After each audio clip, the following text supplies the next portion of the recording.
আচ্ছা বলুন তো, সাউথ ইন্ডিয়ান কারা? তামিলনাড়ু, কেরালা, কর্ণাটকা, অন্ধ্রপ্রদেশ, তেলেঙ্গানা। ভারতের এই সব রাজ্যের মানুষদেরই দক্ষিণ ভারতীয় বা সাউথ ইন্ডিয়ান বলা হয়, যাদের খাবার খেতে আমরা বাঙালিরাও ভালোবাসি। ধোসা, ইডলি, উত্তাপাম।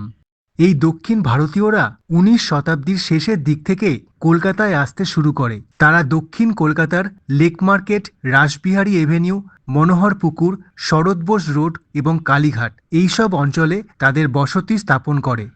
তাদের এখানে আসার পর দক্ষিণ ভারতীয় সংস্কৃতি এবং ঐতিহ্যকে বজায় রাখতে দক্ষিণ ভারতীয় স্থাপত্য শৈলীতে বেশ কিছু মন্দির তৈরি করেছিল, যেগুলো আজও কলকাতার বিভিন্ন প্রান্তে ছড়িয়ে আছে।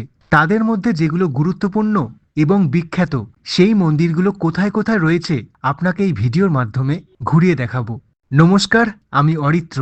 সম্পূর্ণ ভিডিওটা দেখুন, আশা করি ভালো লাগবে। প্রথমে রেখেছি শ্রী গণেশ অ্যান্ড মুরুগান টেম্পেলস, দক্ষিণ কলকাতার লেক গার্ডেন্সে অবস্থিত।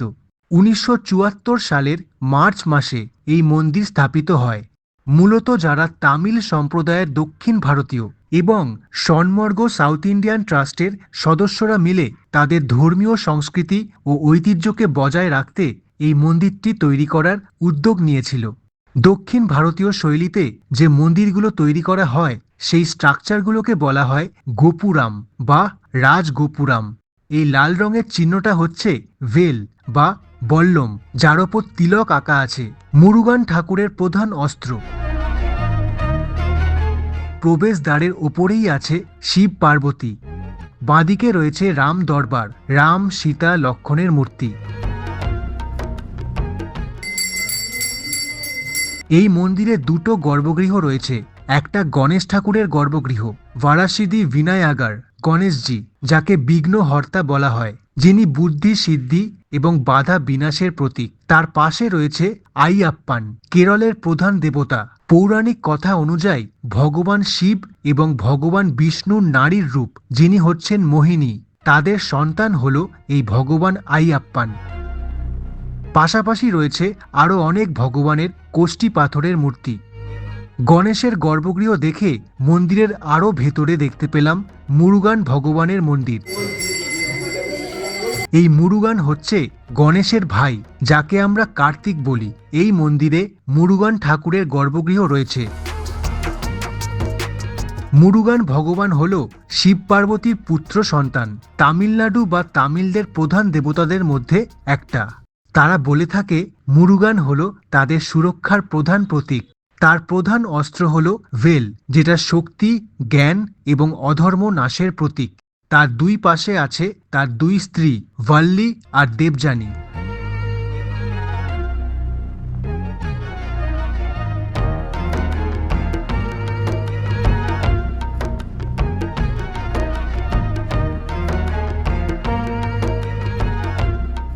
এই হচ্ছে মুরুগান ভগবানের বাহন, ময়ূর। গর্ভগৃহে মুরুগান ঠাকুরের পাশাপাশি আরও অনেক দেবদেবীর মূর্তি রয়েছে।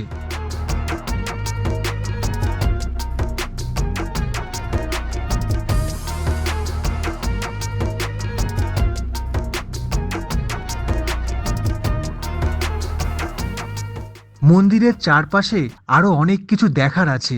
দক্ষিণ ভারতীয় সংস্কৃতিতে বিশ্বাস করা হয়, যেখানে অষ্টলক্ষ্মীর অধিষ্ঠান থাকে সেখানে কোনো কিছুর অভাব হয় না। এখানে সেই অষ্টলক্ষ্মীর মূর্তি দেওয়ালে খোদাই করা আছে। বীরা লক্ষ্মী, বিদ্যা লক্ষ্মী, বিজয়া লক্ষ্মী, ধনলক্ষ্মী, গজলক্ষ্মী, আদি লক্ষ্মী, সন্তান লক্ষ্মী আর ধন্য লক্ষ্মী। অষ্টলক্ষ্মীর পাশাপাশি কিছু দেবতার সিংহাসন আছে। দক্ষিণা মূর্তি, এটা হচ্ছে শিবের গুরু রূপ। জ্ঞান, শিক্ষা, একাগ্রতা, গুরু শিষ্যের সম্পর্কের প্রতীক। রয়েছে ভৈরব, সময়, কাল, সুরক্ষার দেবতা। অকাল মৃত্যুর ভয় কাটে এই কাল ভৈরবকে পুজো করলে। রয়েছে 18 হাতের দুর্গা মাতা।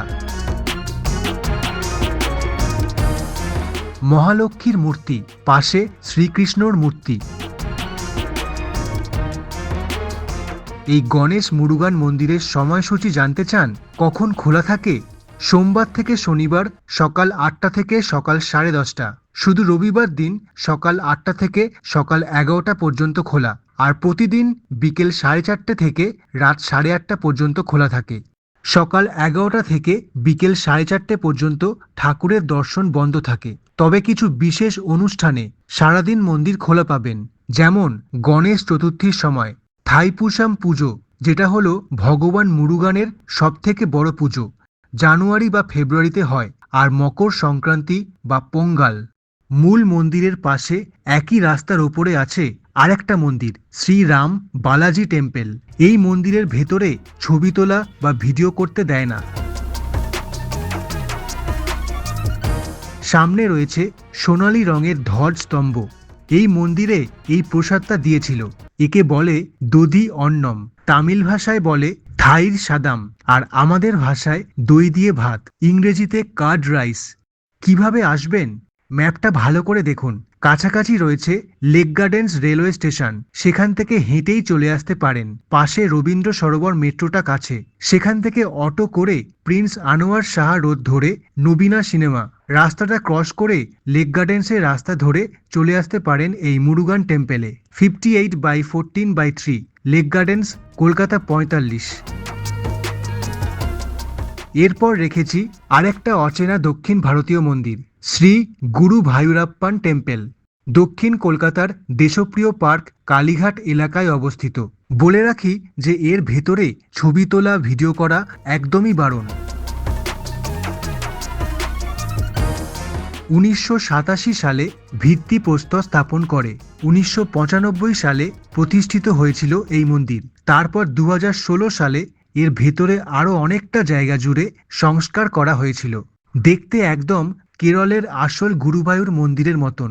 কলকাতায় যারা মালায়ালি সম্প্রদায়ের মানুষরা আছে এবং কেরালা কালচারাল প্রিজার্ভেশন ট্রাস্ট সবাই একসাথে এই মন্দির গড়ার উদ্যোগ নিয়েছিল। এই মন্দিরে আছেন ভগবান শ্রী গুরু ভায়ুরাপ্পান। ইনি হলেন ভগবান শ্রীকৃষ্ণের আর এক রূপ। এই মন্দিরে কিছু নিয়ম আছে। মোবাইল বন্ধ রাখতে হবে, ছবি ভিডিও করা নিষেধ, পোশাকের কড়া নিয়ম, প্যান্ট শার্ট হাফ প্যান্ট লুঙ্গি এসব চলবে না, ব্যাগ নিয়ে ঢোকা অ্যালাউ নেই। মেয়েদের ক্ষেত্রে শাড়ি ব্লাউজ, সালোয়ার কামিজ চুড়িদার, লম্বা স্কার্ট ব্লাউজ, শেট মুন্ডু যেটা কেরলের ঐতিহ্যবাহী সাদা সোনালি পাড়ের পোশাক। আর ছেলেদের ক্ষেত্রে যে কোনো রঙের ধুতি, কিন্তু ছেলেদের শরীরের উপরের অংশটা খোলা রেখে ঢুকতে হবে, অর্থাৎ খালি গায়ে ঢুকতে হবে ধুতি পরে। এই মন্দিরের সময়সূচি দেখুন। 16 মার্চ থেকে 15 সেপ্টেম্বরের মধ্যে ভোর 5টা থেকে সকাল 10টা, আবার বিকেল 5টা থেকে রাত 8:30। আবার 16 সেপ্টেম্বর থেকে 15 মার্চ অর্থাৎ শীতকালে ভোর 5:30টায় খুলবে, সকাল 10টায় বন্ধ হবে, আবার বিকেল 4:45টায় খোলে, রাত 8টায় বন্ধ হয়ে যায়। গুরু ভায়ুরাপ্পান, গুরু হচ্ছে দেবতার গুরু, বায়ু হচ্ছে বায়ুদেব। আপ্পান শব্দের অর্থ পিতা বা ঈশ্বর। এখানে কিভাবে আসবেন? ম্যাপটা দেখুন। উত্তর দিকে হাজরা ক্রসিং, যতীন দাস মেট্রো, দক্ষিণ দিকে কালীঘাট মেট্রো, আরেকদিকে দেশপ্রিয় পার্ক, শরৎ বোস রোড দিয়েও ঢুকতে পারেন, আবার হাজরার দিক থেকেও ঢুকতে পারেন। 3-1/1 নকুলেশ্বর ভট্টাচার্য লেন, মনোহর পুকুর, কালীঘাট, কলকাতা 26। কলকাতায় তৃতীয় যে দক্ষিণ ভারতীয় মন্দির রেখেছি এটাও একটা বিখ্যাত মন্দির, বৈকুণ্ঠনাথ ধাম। এটা উত্তর কলকাতার গিরিশ পার্কের কাছে। অনেকে বলে শ্রী বৈকুণ্ঠনাথ দেবালয়। মন্দিরের রাজ গোপুরাম দেখেই মনে হয় এ যেন কলকাতার বুকে এক টুকরো দক্ষিণ ভারত। তামিলনাড়ুর মাদুরাই স্থাপত্য শৈলী মেনে তৈরি এই গোপুরাম। এখানে খোদাই করা আছে ভগবান বিষ্ণুর 10 অবতার, ভগবান কৃষ্ণের লীলা এবং মহাভারত। মন্দিরে ঢুকে সামনে এই লম্বা সোনালী রঙের পিলার রয়েছে, যেমনটা জগন্নাথ মন্দিরেও থাকে। এটাকে দক্ষিণ ভারতীয় রীতিতে ধ্বজ স্তম্ভ বলে। এই বৈকুণ্ঠনাথ মন্দিরটি 1960 সালের মে মাসের 20 তারিখে প্রতিষ্ঠিত হয়েছিল। আবার কোথাও বলা আছে 1930 সালে এই মন্দিরের স্থাপত্যের কাজ শুরু হয়েছিল। শ্বেতপাথরের দক্ষিণ ভারতীয় স্থাপত্য। এই মন্দিরের গর্ভগৃহে রয়েছে ভগবান বিষ্ণু। ঠাকুরের ছবি তোলা নিষেধ। ভগবান বিষ্ণুর পাশে রয়েছে শ্রীদেবী অখিমাতা এবং ভূদেবী, যিনি হচ্ছেন ধরিত্রী মাতা। তার পাশে রয়েছে ভেঙ্কাটেশ্বর বা বালাজি ভগবান। কখনো মনে হয় যেন কলকাতার বুকে তিরুপতি বালাজি মন্দির, আবার মনে হয় মাদুরাইয়ের মীনাক্ষী টেম্পল। এখানেও গর্ভগৃহের ভেতরে গেলে ছেলেদের ধুতি আর মেয়েদের শাড়ি চুড়িদার পরার নিয়ম রয়েছে। বর্তমানে এই মন্দির খোলা থাকে প্রতিদিন ভোর 5:30 থেকে সকাল 11টা থেকে বিকেল 4:15 পর্যন্ত বন্ধ থাকে। আবার খোলা হয় বিকেল 4:15 আর বন্ধ হয় রাত 8:30টায়। এই মন্দিরে কিভাবে আসবেন? একদিকে বড়বাজার রেল স্টেশন থেকে আসতে পারেন, আরেকদিকে আছে গিরিশ পার্ক মেট্রো। কাছাকাছি জোড়াসাঁকো ঠাকুরবাড়ি পাবেন। 12/A কালীকৃষ্ণ টাগোর স্ট্রিট, গণেশ টকিসের কাছে, কলকাতা 7। 4 নম্বরে রেখেছি শ্রী মুঠু মারিয়াম্মান টেম্পল, দক্ষিণ ভারতীয় মন্দির, যেটা কলকাতার খিদিরপুরে অবস্থিত। ভূকৈলাস গ্রাউন্ডের পাশে রয়েছে এই মন্দির। খিদিরপুর অঞ্চলে বসবাসকারীদের মধ্যে যারা তামিল সম্প্রদায়ের, তাদের দ্বারা প্রতিষ্ঠিত হয়েছিল। সঠিক সালটা খুঁজে পাওয়া যায়নি। গর্ভগৃহে রয়েছে মা মুঠু মারিয়াম্মান। আমায় মাফ করবেন, যখন আমি গেছিলাম তখন মন্দিরটা বন্ধ ছিল, তাই ভেতরে ঢুকতে পারলাম না। এই মুঠু মারিয়াম্মান হচ্ছে দক্ষিণ ভারতের পুজো হওয়া এক জাগ্রত দেবী। মন্দিরের বাইরে অনেক দেবদেবীর মূর্তি খোদাই করা আছে।